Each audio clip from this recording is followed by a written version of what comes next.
Hi friends, வணக்கம். இது உங்கள் ராஜேஷ் சுகீர். நீங்கள் பார்த்துக்கிட்டு இருக்க ரேடியோ மச்சி. இது நம்ம ஏரியா மச்சி. நம்ம கடைசி பாடல் கேட்கறதுக்கு முன்னாடி ஒரு சின்ன கதையை பற்றி பேச போகிறோம்.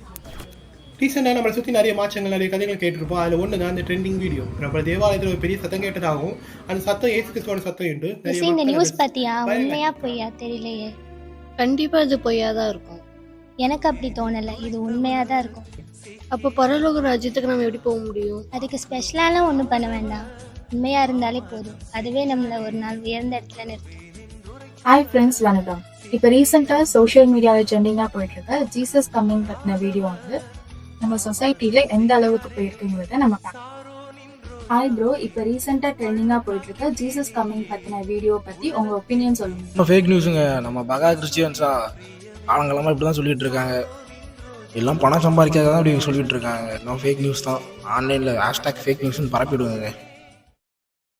தலைவரே. தம்பி நீயா? ஆமா தலைவரே, எப்படி இருக்கீங்க? நல்லா இருக்கேன், சந்தோஷமா இருக்கேன். பிரகாசமா சந்தோஷமா இருக்கீங்க போலயே. பின்ன செய்தி பாக்கலையா தம்பி? என்ன செய்தி? ஆண்டவர் வர்றது கன்ஃபார்ம் ஆயி போச்சு. ஆமா, நாங்க தான் முதல்ல போறோம். அதுக்கெல்லாம் ஒரு தகுதி வேணும் தலைவரே, தகுதி. அதெல்லாம் எனக்கு தெரியும். ஆண்டவர் எங்களை தான் முதன்மையா அழைச்சிருக்காரு.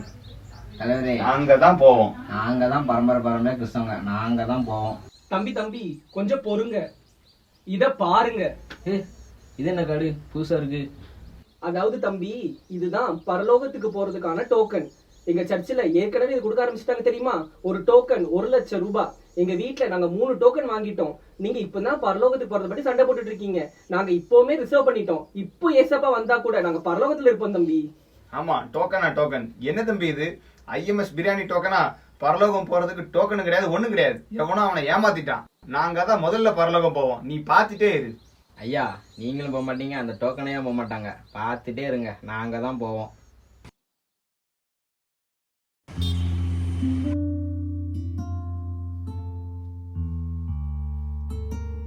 ஏய் ஜாஸ்மின், நான் ஷாப்பிங் போறேன், நீ என் கூட வாரியா? இல்ல, எனக்கு டிராக்ஸ் கொடுக்க வேண்டியது இருக்கு, நீங்க போயிட்டு வாங்க. என்ன பைத்தியக்காரத்தனமா பேசிட்டு இருக்க நீனு? பைபிளை தூக்கிட்டு ஊரா போறேன்னு சொல்ற. நானும் பரம்பரை கிறிஸ்டின் தான். ஏசப்பா வாரான்னா சொல்றேன். ஆனா இன்னும் வந்த பாடு இல்ல. நீங்களே இப்படி சொல்லலாமா? நீயும் உங்க பாட்டி மாதிரி பைத்தியக்காரத்தனமா பேசிட்டு இருக்க பாத்தியா? நீ இப்பெல்லாம் பேசாத, இது ஏசப்பா நமக்கு கொடுத்த பொறுப்பு, நாம தான் இதை நிறைவேற்றணும். அட போவியா, என்னம்மா நீனு? ஏசப்பா, எல்லாரும் என்ன பைத்தியம் சொல்றாங்க. ஏசப்பா ஒரே ஒரு வாட்டி என் பேரை சொல்லி கூப்பிடுங்க ஏசப்பா.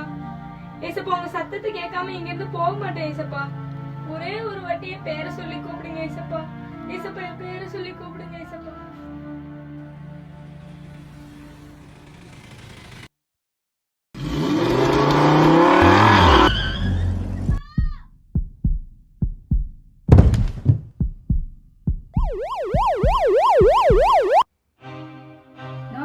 மானிட்டர் பண்ணிட்டே இருங்க. டாக்டர், இன்டர்னல் ப்ளீடிங் அதிகமா இருக்கு. நர்ஸ், 2 யூனிட் பிளட் எடுத்துங்க. டாக்டர், பல்ஸ் ரேட் கம்மியாயிட்டே இருக்கு. நான் எங்க இருக்கேன்? இது என்ன இடம்? நான் செத்துட்டேனா? ஒண்ணுமே புரியலையே. ஏசப்பா. ஜாஸ்மின். ஏசப்பா, இது உங்க சத்தமா? ஆமா ஜாஸ்மின். ஏசப்பா, இன்னும் ஒரே ஒரு முறை என் பேரை சொல்லி கூப்பிடுங்களேன். ஜாஸ்மின். ஏசப்பா, இது எந்த இடம்? நான் எங்க இருக்கேன்? உன்னோட நினைவில் ஒரு அங்கத்துல நம்ம பேசிட்டு இருக்கோம். என்னோட நினைவா? ஏசப்பா, நான் உங்களை பார்க்கணும் ஏசப்பா. கண்டிப்பா என்ன ஒரு நாள் பார்க்க உனக்கு ஒரு பொறுப்பு கொடுத்துட்டு போனான்னு தான் வந்தேன். சீக்கிரமா மறுபடியும் நான் வருவேன். சொல்லுங்க ஏசப்பா, இப்ப நான் என்ன பண்ணணும்? நான் வந்த நோக்கமே அழிந்து கொண்டிருக்கும் இவ்வுலகத்தின் ஜனத்தை மீண்டும் என் மந்தைக்கு கொண்டு வர ஒரு மீட்பனை தேடினேன். உன்னை அதற்காகவே தெரிந்தெடுத்தேன். நான் உன்னுடன் பேசிய இத்தருணம் எனது சத்தத்தை பிரபஞ்சம் அனைத்திற்கும் கேட்கும்படி செய்தேன். எனது பேரை கொண்டு இங்கு பல கலவரங்கள், போர் என் மனதை மிகவும் கலக்க செய்தது. கிறிஸ்தவம் என்ற சமுதாயம் தோன்றி தொண்டு செய்வதிலிருந்து மாறி இப்போது அது வியாபார ஸ்தலமாகிவிட்டது. இப்படி எத்தனையோ மிஷினரிகளின் கனவு இன்றைய காலகட்டத்தில் அவை அனைத்து மண்ணோடு மண்ணானது. காரணம், எத்தனையோ போலி தீர்க்கதரிசிகள், பணம், பதவி, பெருமை, அரசியல், ஜாதி, மத, இன, மொழி வேற்றுமை, இப்படி சொல்லிக்கொண்டே போகலாம். நான் இவ்வுலகத்திற்கு வந்த நோக்கம் வேற்றுமைகள் அகன்று அன்பை கொடுக்கவே. நான் படித்த இவ்வுலகம் இன்று ஒருவர் சகோதர அன்பில்லாமல் அழிந்து கொண்டிருக்கிறது. இன்று நான் வருகிறேன் என்ற என் சத்தத்தை அனைவரும் கேட்டாலும் அவர்களது எண்ணம் சிறிதேனும் மாறவில்லை. நாளடைவில் இம்மக்கள் இதையும் மறந்து விடுவர். நான் இப்ப என்ன செய்யணும் ஏசப்பா நீங்க சொல்லுங்க, உங்களுக்காக நான் அதை செஞ்சு முடிக்கிறேன். ஏசப்பா நாங்க பரலோக ராஜ்யத்துக்கு செல்ல ஆயத்தப்பட என்ன செய்யணும் சொல்லி தரீங்களா? ஒரே வழி அன்பு என்னும் உடன்படிக்கை. 10 கட்டளைகளின்படி நடந்தாலோ ஞானஸ்தானம் திடப்படுத்தலின்படி நடந்தாலோ இவை அனைத்திலும் மேலானது அன்புதான். இந்த ஞானஸ்தானம் எடுத்தவர்கள் நல்லவர்களும் அல்ல, எனது பந்தியில் இணைந்தவர்கள் புண்ணியவான்களும் அல்ல. மனதில் சத்தியம், செயலில் தெளிவு இருப்பவனே பரலோகத்தில் என்னை தரிசிப்பான். அனைத்தையும் மாற்று, அனைத்தையும் மாற்று. மாற்றம்தான் அனைத்திற்கும் தேர்வு.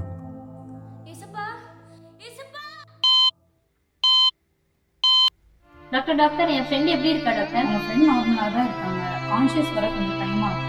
அப்போ அது எப்படி ஆயிடுவாரா? எங்களுக்கே ரொம்ப ஆச்சரியமாக தான் இருந்துச்சு. திடீர்னு அவங்க ஹார்ட் பீட் ஃபுல்லாக ட்ராப் ஆயிடுச்சு. இது அவங்களுக்கு நியூ லைஃப் தான். God's miracle. Thank you doctor. Thank you எனக்கு சொல்லாதீங்க, கடவுளுக்கு சொல்லணும். சாரி, என்ன மன்னிச்சுக்கோ. நான் தெரியாம தப்பு பண்ணிட்டேன். உன்னை பைத்தியக்காரின்னு சொல்லிட்டேன். நீ சொன்ன மாதிரி நாங்க ஏசப்போட சத்தத்தை எல்லாரும் கேட்டோம். உனக்கு உடம்பு சரியானதுக்கு அப்புறம் நீ நானும் சேர்ந்து ஊழியம் செய்யும்.